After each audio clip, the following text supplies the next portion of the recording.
4 Julie sal 51 minderbevoorregte kunstenaars van verskeie Suid-Afrikaanse jeugprojekte soos die Zip-Zap Circus, New Africa Theatre, die Fezeka Koor en Dance for All oorsee vertrek om Suid-Afrika op die wêreldverhoog te verteenwoordig.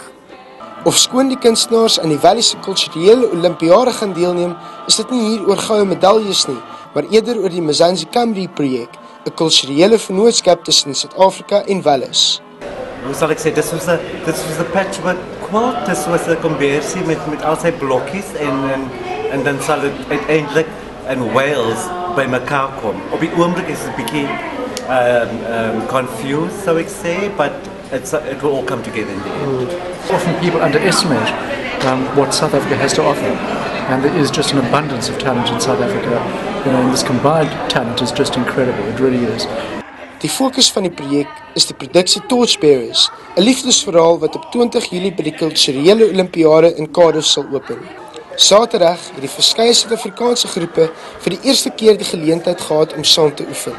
Vir van die jongelinge sal dit nie net hul eerste keer in 'n beroepsproduksie wees nie, maar ook die eerste keer dat hulle oorsee reis. I'm really excited about it, and I think it's going to be a really good show.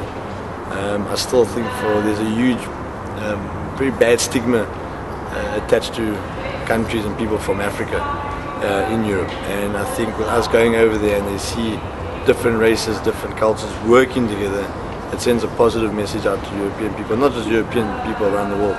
The Olympics are happening at the same time, so the world's going to be there, it's going to be on the world scene, and it's really important and really great to have little organizations from Cape Town perform on a massive stage for them.